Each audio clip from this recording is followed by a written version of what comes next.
Hello, everybody. Welcome to After You Read North and South. So, this is my spoiler review, an extension of my previous review of North and South. It is the fifth comic book, fifth graphic novel from Avatar, The Last Airbender, like the subsequent comic. Because, yeah, we had The Promise, The Search, The Rift. Oh, no, this is the fourth one, right? Oh, my God, I feel like I'm missing one. I don't know, but it's one of them. I have no idea which one it is, but it's one of them. So I'm going to talk about the spoilers of this. So if you do not want to be spoiled on the comic book, uh, don't be here. But basically, it's essentially what I was saying in my non-spoiler review.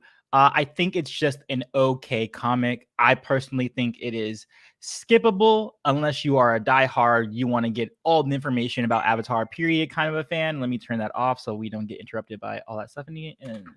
And the main thing, like I was talking about, and I was alluding to it, is that at the end of the comic book, there is like this big conflict about like the Earth King getting kidnapped and like him being held for ransom. And it was like, of all the players you had in the entire story, that was absolutely the least interesting character to have been kidnapped. Because I don't really care about the Earth King. The comic itself didn't make me care about the Earth King. He wasn't even in the entire series until the tail end of the third book. So it was really weird that like the tension that was building, like Katara's father being taken away and nearly kidnapped, that had a lot more tension. And I thought they were going to go through with that, but then all of a sudden it's like, oh, the Earth King has been captured. It's like, but I don't care about the Earth King in the context of the story and just overall in the lore. That was literally, they could have stolen Zuko. That would have been much better. They could have taken Toph. That would have been better. Sokka would have worked. Literally anyone, even the new players, the new characters whose name I'm forgetting now, the woman and the brother and sister from the north, the fat guy and like the short hair pixie girl. One of them getting captured. Well, obviously the boy wouldn't get captured because, or the young man wouldn't get captured because he was on the side of the South. But anyone, literally anyone but the Earth King could have got captured at the end of that book, and it would have been way more interesting to me. But other than that, yeah, just overall, I just think that the story itself was very it feels like the storylines in these graphic novels are starting to repeat themselves. So I'm starting to get kind of like, okay, it's just the same thing over and over. But I do hear that the next book, that Imbalance, is a much better version of this. So I'm looking forward to that. I heard there's some controversial stuff with Toph like losing to an Earthbender or something like that. So that's gonna be crazy. But in terms of other spoiler stuff, like I was talking about Taka, I actually am a fan of Taka now. I am down for Sokka and Toph as a couple. During that festival scene, there was some cutesy stuff there that I liked a lot. Katara, again, I didn't like some of her choices as a character, but I like that, that there was a character there, or that her character was consistent in that she's very resistant to change. And also I like the kind of the themes about gentrification and also the idea of progress and what progress even means. And also I kind of want to open that up to you guys in the chat too when we get to the Q&A portion of this. Like what does civilization, as a matter of fact, no, let's open it up right now. Why do I have to wait until Q&A? Right now in the chat, I want to know what you guys think. What does civilization mean to you? And do you think it's a benefit to our world? Because there's one benefit of civilization, right? You get way more technology, you get way more advancements in literature, you get more literate people, you get people who can create medicine, modern medicine. It comes from civilization. But in doing that, in having this society that is about creating civilization, you also get the negatives of that, which is the ideas of overpopulation, over deforestation, just doing all of that. So I kind of want to know in the comments or in the you guys here, how do you guys feel about civilization? And also the theme of this is tradition versus progress. Like, what do you feel is an okay progress in light of tradition? Like I want to see what you guys see about that. Ooh, I like that. I like the idea of that. And the Imbalance comic, you get to see Toph open up more as far as Toph goes. Yeah, I like that. I'm interested in doing that. I think you guys might be a little bit delayed on the civilization thing, but for me, like I was saying before, is that I understand it. Like I'm actually not necessarily against capitalism, because I do think it is so far in human history one of the better forms of economic growth and government. And I mean, that's not really what's happening here. I mean, kind of is. You have people in the South who are now excavating the oil and trying to put themselves on the world stage. I think that's very important. I think it's important for nations to have relationships with each other and not be so insular and so tight knit. Like I do agree with that idea. But even as we know, when it goes on to Legend of Korra later on in book 2, we see that the South has gone too far and they've lost complete track of their spirituality inside of them. And also, remembering or forgetting what tradition was. And of course, the spirits come back and get really angry about that. But I was wondering for you guys. Oh, here we go. So we got a comment here. Civilization is the birth of advancement, but I think the more advanced we are, the more unhappy we get. Yeah, I think we just need to revert back a little bit. Like there's got to be some sort of in between civilization and our roots, our traditional roots. Like there's got to, I mean, I think we're kind of going that route a little bit. Like the idea of, oh my God, Kenny Rama, what is with you and these $100 donations, dude? Like every time. What are you doing, my dude? What are you doing? Thank you so much, dude, for the $100 donation on the channel. Like, I really appreciate that. At this point, I seriously think you robbed a bank. I don't care what you say, what your real world life job is. I'm going to say you robbed a bank. But yeah, there has to be a way that we can, and this thing I was disappointed with in North and South, the comic book, is that it doesn't really give us an answer. Like at the end of the book, we literally just have them have a dinner and there's nothing actually resolved. Like there's no resolution. We see Katara go to her mom's grave and talk about like, oh, we should pave a way for the future. But she doesn't talk about how, like what steps are actually going to be taken to pave the way to the future. Like how is Katara's more traditional thoughts going to play into directly and practically how that's going to play into the future of the Water Tribe. We just kind of get like we beat the bad guy who wanted tradition and wanted to kill everybody, and now it's over. Like there was no real discussion about how to move forward as a society, and I wondered that too. Like like I was hoping to have an answer, even if it's not the right answer or it's not an answer that we would have liked. I would have liked to have seen a decision being made at the end of the book, and it didn't have that for me, and I was very disappointed in that, and I wished we actually got at least some sort of solution to how do we negotiate the difference between tradition and progress, civilization versus more egalitarian tribalism. You know what I mean? So I don't know. It's hard.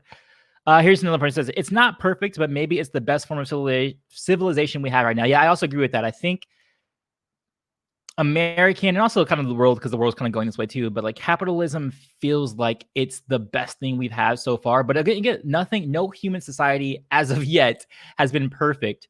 But I think that it's capitalism is on the right track, or just progress in general, civilization and progress, like all of that. Maybe not necessarily capitalism, but just civilization in general, I think is the right direction. But we have to be very, very careful with what we're doing with civilization and making sure we're not over civilizing our world, if that makes sense. Those aren't even words, but there's got to be some balance, and I just don't quite know what that can be quite yet. Because how do you get a society that works towards something, which capitalism does a very good job of presenting, because it's based on, or at least theoretically, it's based on a meritocracy. But then how do you also reckon that with the natural world and all that? I know it's hard. It's a hard question. I was hoping that the book would dive into at least a little bit, but they really didn't, and that is unfortunate. That is definitely unfortunate. Civilization means the number of population, area, or place has. Huh? I've never heard that definition for civilization before. Wasn't a fan of the civilization investment in Korra. I liked the monarch style of the Last Airbender better because it was more of a traditional feel. I mean, there still is monarchies. Like that's part of the reason Zahir is so angry, is because he didn't like the idea of of an Earthquake, of even the president, President Raiko, he wasn't cool with, Fire Lord. So those things are still there. Your issue might be that we spend a lot of time in Republic City, so we see a lot of what's going on there. But even then, there's still definitely that traditional sense of civilization in place in the series itself. Whoops, let me get here. Because really, and people don't realize this, but like without civilization, you don't get this. I don't have a computer. I don't have, internet. We don't have, a lot of the things that we take for granted for today. You don't get Amazon Prime with practically 1 day shipping sometimes. So like, there's the convenience of civilization, but then there's also like the cons of it too. And the book just doesn't go into that. And that was very disappointing to me. Civilization is beneficial for human development, but at the risk of harming or disturbing nature. They say that the pathway to hell is paved with good intentions. Yeah, it's very true. Very true. I think civilization improves everything from our infrastructure to our overall societal demeanor. But if we merge that with tribalism, we might find balance. And that's the thing too. What aspects of tribalism do we need to adopt? I think the thing that I would want to adopt from older ways of society is living with the land, not taking from the land as much as we do in today's society. Like, with the North and South comic, and with Katara, like having an issue with them excavating the oil. They don't really get into the issue of the oil itself, just the fact that she's like, no, tradition, we shouldn't be doing oils, we shouldn't be building palaces. Like a lot of things were brought up, but nothing was really spoken about or dealt with in any significant or deep way in the comic. And that's just really sucks to me. But you guys have anything else besides the civilization thing about this comic in particular that you wanted me to talk about that I didn't talk about in either my spoiler or non-spoiler review? Oh, I like this one. Civilization helps us in the short run, but destroys a lot in the long run. Yeah, and that's the thing too, is like considering, because that's what my girlfriend's really big about this too, is about reducing our footprint, like even just us, in our home, like we don't buy a lot of stuff, like we reuse. I haven't bought clothing for myself in a very long time. I think I just bought a shirt like 2 weeks ago or a week ago, and that was my first time buying clothes for like the past 2-3 years. I haven't bought shoes in like the past 2 years. My iPhone, like I can get an upgrade right now to like whatever the new iPhone is, the iPhone 11 Pro or whatever's coming out in a month or a few weeks or whatever. No reason for me to get another one. Like, why am I going to add to the waste of the world when I have a functioning? And I think that's the thing too. I think we overconsume in that kind of stuff, but it is what it is. What do you think of Hakoda and Molina? Oh yeah, that's a big thing that happened in the book. So Hakoda has a new woman. He fell in love with the northern architect that's trying to help the South, build up their society a little bit. I thought she was cool. I think that's and that too, that wasn't really reckoned with that much either. But then I like the concept of that, because that happens a lot in life. When your mother or father dies, and then while they're young, and then your mother or father gets with a new person, or even similar if you divorce, if your parents get divorced and then they get with a new person, the idea of how uncomfortable that can be sometimes and how strained that relationship can be. I thought they did that relatively well. I think that could have gone in a little bit deeper and it got resolved a little bit too cleanly. But I think it was good. I actually like the connection between Hakoda and Molina, and also it kind of shows how he could be biased to the idea of the South, becoming a new civilization, and it's not completely because he thinks it's a good idea, but because he loves Molina, or the fact that he does truly believe that is a good idea, but it's mired by the fact that he's in a romantic relationship with this woman who has this motivation to create this huge civilization for the South. So yeah, I like that bit a lot. That was a good one. I swear I do not like the sweeties between Aang and Katara. I can't handle it, man. Did you like, oh yeah, that's true, did you like Aang's cape robe, or did you prefer Tenzin's? I think I prefer Tenzin's overall look because it has a nicer symmetry to it, but I definitely dug Aang's little southern cape thing going on. That was really nice. Hey, Xavier Bird, thank you for the $5 donation. $5, $5, $5. Yeah, the sweeties are so cringe, man. The sweeties are so cringe. Let me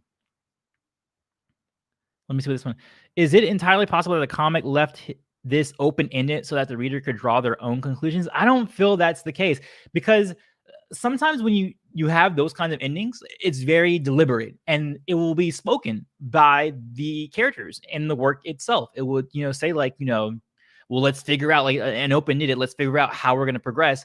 But it doesn't. It literally just ends on a dinner and nothing is actually resolved. And I think that was Avatar could do better. Like Avatar usually does do better, so it's kind of surprising to me to see something that was so mediocre of an ending, and it definitely was not something to be read as being open-ended because the characters themselves never addressed the idea of it being open-ended and that, hey, like, and also the fact that it's practically it's really about what is the South going to do in the future? Like there's a solution there. There is a specific goal and it was not met and nobody actually really talked about it. So I don't know. Like that, it definitely wasn't open in it to me.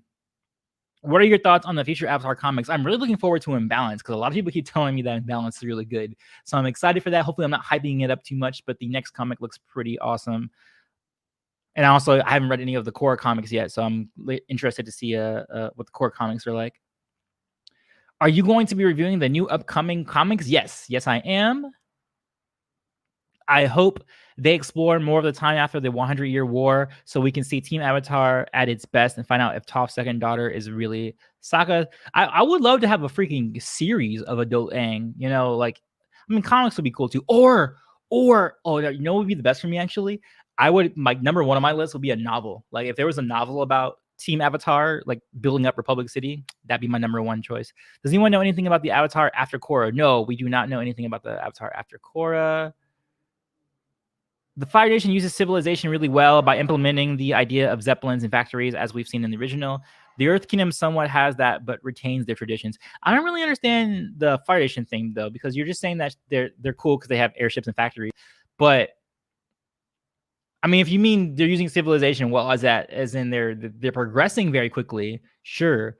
But I mean, as we saw from Ozai and all the Fire Nation stuff that was going on there, it's not the best because they're destroying all the forests and they're even when Aang and the gang in book 1, I believe that was the episode where it was about the spirit world.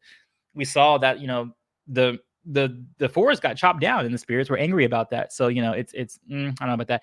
Hey, $2 for the sweetie. I do not like sweetie. They should stop saying sweetie. Stop saying sweetie. Rate the comic 1 to 10. I would probably give it a 6 out of 10, like slightly above average, but not super above average, or not like it's not solid. Like solid for me is like a 7. The comics like the Rift is like a 9.5. Kyoshi novels are like a 9.59 situation. This one's like a 6 for me for sure.